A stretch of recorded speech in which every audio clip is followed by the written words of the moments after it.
दोस्तों, क्या आपके गुड़हल पर फूल आने बंद हो गए हैं या आपका गुड़हल पीला हो गया है? पत्तियां पीली होकर झड़ रही हैं, कलियां नहीं बन रही हैं या कलियां तो बन रही हैं लेकिन वे खिलने से पहले ही झड़ जा रही हैं। तो परेशान होने की ज़रूरत नहीं है और ना ही अपने पीले हुए पौधे को उखाड़ कर फेंकने की ज़रूरत है।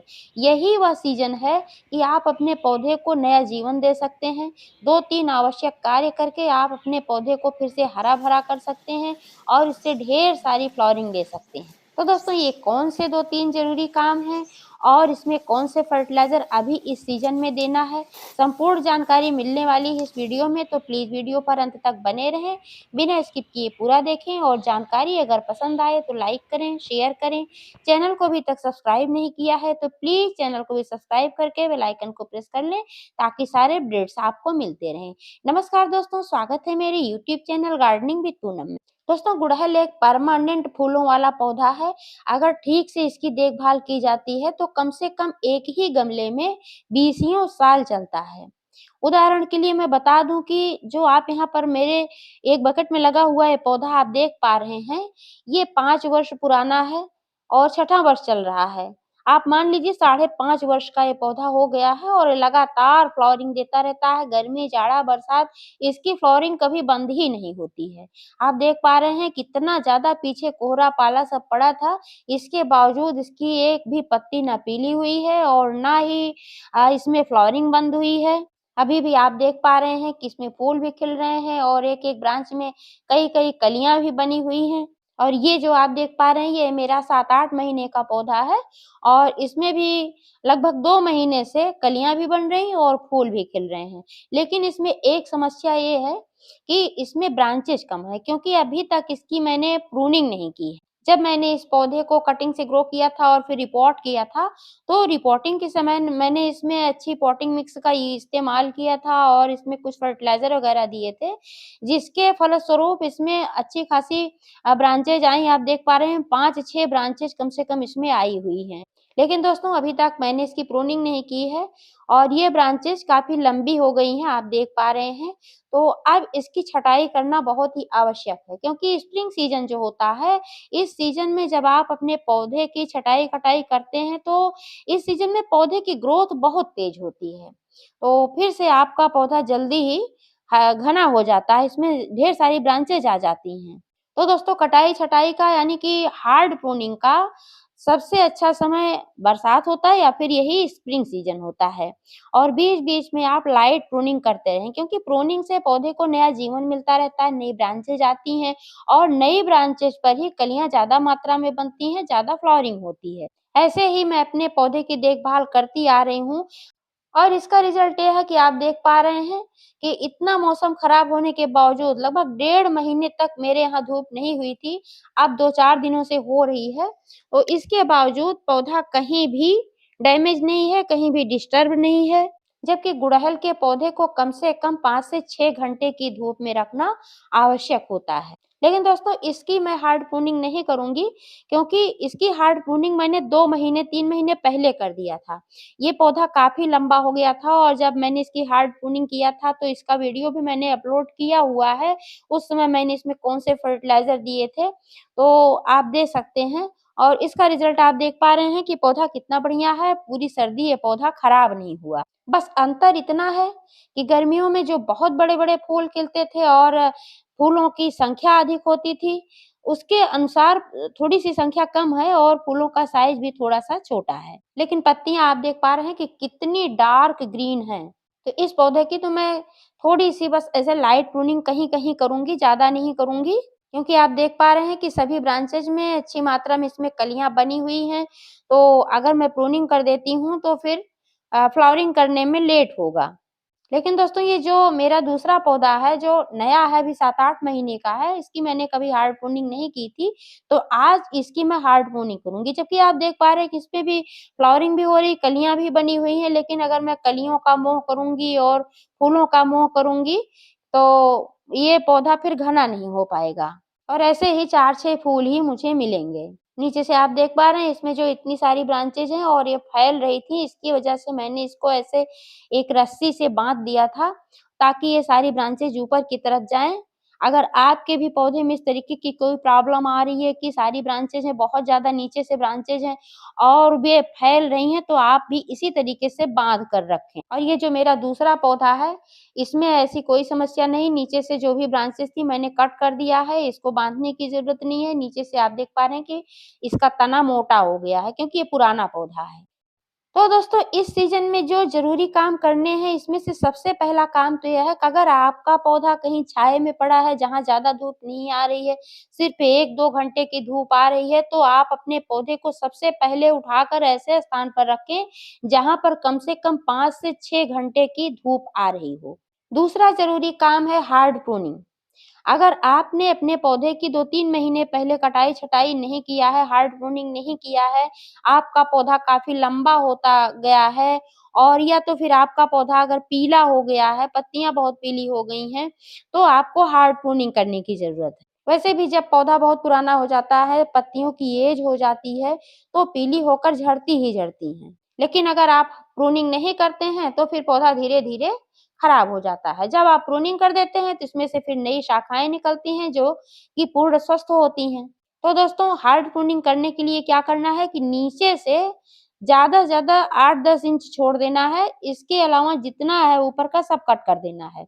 लेकिन हार्ड प्रूनिंग करते समय इस बात का विशेष ध्यान रखें कि जहाँ नोड्स हैं, नोड्स के पास से ही आपको प्रूनिंग करना है क्योंकि यहीं से नई शाखाएँ निकलती हैं। और ये जो देख पा रहे हैं एक मेरा छोटा पौधा है, ये हाइब्रिड पौधा है गुड़हल का, चाइनीज़ रोज़ा हिबिस्कस का है। इसको भी मैंने कटिंग से ग्रो किया था और इसको मैंने थोड़ा-सा प्रून कर दिया था, यहाँ से आप देख पा रहे हैं, तो यहाँ से नई ब्रांचेज़ भी निकल रही हैं।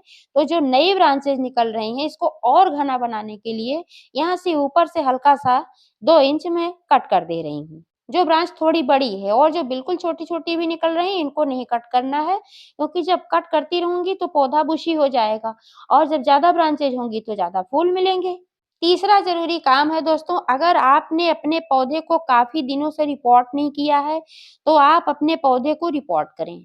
क्योंकि जब बहुत दिनों से पौधा रिपोर्ट नहीं होता है, तो जड़ें बहुत ज़्यादा फैल जाती हैं और मिट्टी भी पुरानी होने की वजह से उसमें न्यूट्रिएंट्स, माइक्रो न्यूट्रिएंट्स कम हो जाते हैं और पौधे की ग्रोथ रुक जाती है, फिर फूल देना भी बंद कर देते हैं, पौधा धीरे-धीरे डेड भी हो जाता है।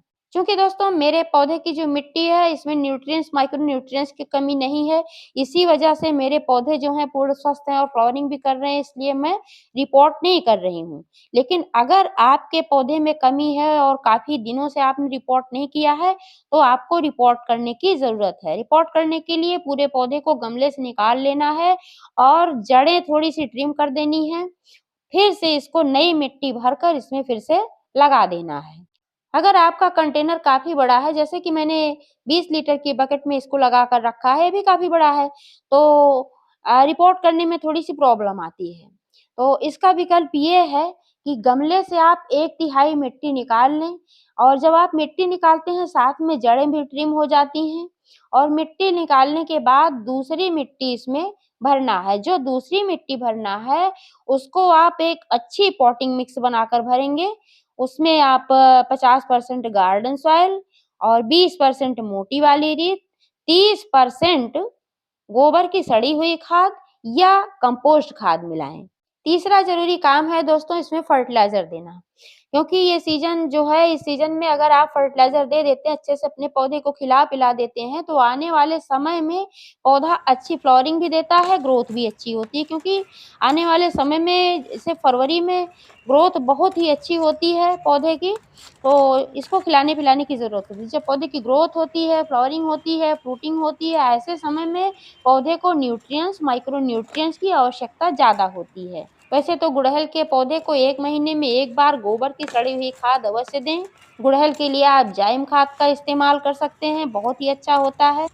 दोस्तों जब भी आप फर्टिलाइज़र दें तो जड़ों में दें, यानी कि ऊपर से 2-3 इंच मिट्टी निकाल कर फिर आप फर्टिलाइज़र डालकर ऊपर से मिट्टी को डालें। क्योंकि जब आप जड़ों में फर्टिलाइज़र देते हैं तब आपके पौधों को फ़ायदा पहुँचता है, ऊपर ही अगर आप फर्टिलाइज़र डाल देते हैं तो जड़ों तक नहीं पहुँच पाता है और फिर आपके पौधे को कोई फ़ायदा नहीं पहुँच पाता है। साथ ही साथ इसमें फंगस वगैरह लगने का भी खतरा बना रहता है। इसलिए सबसे सही तरीका है कि आप 2-3 इंच मिट्टी निकाल कर ही फर्टिलाइज़र दें। अब आप ध्यानपूर्वक देखिए कि कौन-कौन से फर्टिलाइज़र आज मैं इसमें डालने वाली हूँ। तो दोस्तों आप चाहें तो गोबर की सड़ी हुई खाद डाल सकते हैं, लेकिन आज जो फर्टिलाइज़र मैं यूज़ कर रही हूँ, ये घर का बना हुआ कंपोस्ट खाद है, जो कि किचन वेस्ट से और गार्डन वेस्ट से मैंने इसको बनाया है। जैसे गार्डन की जो पत्तियाँ वगैरह निकलती हैं, पेड़-पौधों की छटाई-कटाई में, फूल हैं और ये किचन से जो सब्जियों के छिलके वगैरह निकलते हैं और बहुत सारी चीज़ें निकलती रहती हैं, तो इससे मैंने बनाया है कार्डबोर्ड वगैरह डालकर, चाय की पत्ती, गुड़ वगैरह डाल कर के बनाया है। वैसे मैंने इसका भी वीडियो अपलोड किया है कि कैसे कंपोस्ट खाद बनती है, आप चाहे तो देख सकते हैं मेरे चैनल पर। ये बहुत ही पावरफुल होता है। तो क्वांटिटी की बात करें दोस्तों, जो ये इतना बड़ा मेरा कंटेनर ये 10 लीटर की बकेट में लगा है। जो ये दूसरा वाला है इसको मैंने 20 में लगाया है, लेकिन ये जो है ये 10 लीटर की बकेट में मैंने लगाया हुआ है और न्यू पौधा है। तो पौधे के आयु के अनुसार भी फर्टिलाइज़र देना चाहिए। अगर आपका पौधा ज़्यादा पुराना है तब आपको ज़्यादा फर्टिलाइज़र देने की ज़रूरत पड़ती है। अगर आपका पौधा नया है और कंटेनर छोटा है तो कम फर्टिलाइज़र देने की ज़रूरत पड़ती है। तो दोस्तों इतने बड़े कंटेनर के लिए 2-3 मुट्ठी पर्याप्त है। चारों तरफ डालकर फैला देना है और इसके बाद इसमें देना है नीम की खली। यह आप जो देख पा रहे हैं नीम खली का पाउडर है। मैंने नीम खली के केक को पाउडर करके रखा हुआ है, क्योंकि इसको डालने में आसानी होती है। केक रहता है तो थोड़ा-सा तोड़ने में दिक्कत होती है और ये पाउडर करके रख लिया है तो इसको डालने में आसानी। इसके इस्तेमाल से पौधे की अच्छी ग्रोथ होती है और मिट्टी जो होती है कीटाणु मुक्त होती है। नाइट्रोजन की अच्छी मात्रा होने के साथ-साथ बहुत सारे पोषक तत्व होते हैं, जिससे पौधे की ग्रोथ भी अच्छी होती है। इसलिए आप अपने पौधों में नीम की खली ज़रूर डालें। इसके इस्तेमाल से मिट्टी की गुणवत्ता में सुधार होता है। ये उपजाऊ हो जाती है। क्वांटिटी की बात करें दोस्तों तो इतने बड़े कंटेनर के लिए 3 चम्मच पर्याप्त है। 3 बड़े चम्मच डालना चाहिए। और तीसरी चीज़ जो मैं इसमें डालने वाली हूँ दोस्तों, ये पीली सरसों को मैंने पीस करके रखा हुआ है। ये बहुत ही फ़ायदेमंद होता है गुड़हल के पौधे के लिए, जिस पौधे में कभी भी कली नहीं बनी होती है, इसके इस्तेमाल से उस गुड़हल में भी कलियाँ बनना स्टार्ट हो जाती हैं। सरसों के इस्तेमाल से गुड़हल पर अच्छी फ्लावरिंग होती है और पौधे की ग्रोथ भी अच्छी होती है, क्योंकि सरसों में नाइट्रोजन, मैग्नीशियम, फास्फोरस और बहुत सारे पोषक तत्व होते हैं, जो कि हमारे पेड़-पौधों के लिए आवश्यक होते हैं। आप चाहें तो सरसों की खली का इस्तेमाल कर सकते हैं और चाहें तो इस तरह से सरसों के दानों को पीस कर भी इस्तेमाल कर सकते हैं। यहीं पर दोस्तों मैं क्वांटिटी की बात कर लेती हूँ, तो ये भी कम से कम 4-5 बड़े चम्मच इस्तेमाल करना है। अच्छी तरह से इसको मिला देना है। अब सबसे लास्ट में जो चीज़ मैं इसमें डालने वाली हूँ दोस्तों, ये बहुत ही फ़ायदेमंद है गुड़हल के पौधे के लिए। ये है नींबू के छिलके। जो नींबू के छिलके होते हैं, ये बहुत सारे पोषक तत्वों से भरपूर होने के साथ-साथ मिट्टी की अम्लीयता को भी बनाकर रखते हैं, क्योंकि जो हमारा गुड़हल का पौधा होता है, इसको थोड़ी अम्लीय मिट्टी पसंद होती है। तो जब आप इसमें नींबू के छिलकों का इस्तेमाल करते हैं, तो आपके पौधे की ग्रोथ भी अच्छी होती है और इसमें फूल भी अच्छी मात्रा में खिलते हैं। 1-2 नींबू के छिलके आप इसमें दबा सकते हैं। जो मैंने लिया है इसमें थोड़ा-सा भी रस भी है, तो इसलिए मैंने थोड़ा लिया है और 2 ही टुकड़ा मैं इसमें दबा रही हूँ, क्योंकि रस है इसमें तो मात्रा ज़्यादा हो जाएगी। ये सब डालने के बाद दोस्तों ऊपर से जो मिट्टी मैंने निकाला था, मैं यही मिट्टी फिल कर रही हूँ, क्योंकि मेरे जो पौधे की मिट्टी है इसमें किसी भी प्रकार की कमी नहीं है। फर्टिलाइज़र देने के बाद पौधे में पानी देना आवश्यक होता है, लेकिन अभी आप देख पा रहे हैं कि जो इसमें मिट्टी है, इसमें नमी है, क्योंकि मैंने पानी दिया था सुबह, तो इस वजह से अभी इसमें नमी है, तो और पानी देने की अभी ज़रूरत नहीं है। जब मिट्टी थोड़ी-सी ड्राई हो जाएगी, तब मैं इसमें पानी दूँगी। यहीं पर आप जो देख पा रहे हैं, जो मेरा छोटा पौधा है, चाइनीज़ रोज़ा हिबिस्कस का, इसकी जो मिट्टी है, काफ़ी गीली है और इसमें भी मैं यही सारे फर्टिलाइज़र देने वाली हूँ और इसमें भी मैं पानी नहीं डालूँगी, क्योंकि इसकी मिट्टी इसकी अपेक्षा कुछ ज़्यादा ही गीली है। वैसे तो दोस्तों गीली मिट्टी में फर्टिलाइज़र नहीं देना चाहिए, लेकिन बहुत ज़्यादा गीली नहीं है। मेरे पौधे की मिट्टी बहुत ज़्यादा गीली होती भी नहीं है, क्योंकि मैं इसमें जल निकासी वाली भुरभुरी मिट्टी यूज़ करती हूँ। जब मिट्टी अच्छी होती है, तो बहुत ज़्यादा गीली और दलदली होती भी नहीं है। आप चाहे जितना भी पानी डालेंगे, वो ड्रेनेज होल से निकल जाता है और ज़रूरत भर का पानी मिट्टी में रह जाता है। तो दोस्तों इस तरह से आप अपने मरते हुए गुड़हल के पौधे को बचा सकते हैं। जिस गुड़हल में कभी भी कलियाँ नहीं आई हैं, इसमें आप अच्छी फ्लावरिंग ले सकते हैं। जानकारी कैसी लगी? कमेंट करके अवश्य बताइएगा। पूरा वीडियो देखने के लिए बहुत बहुत धन्यवाद।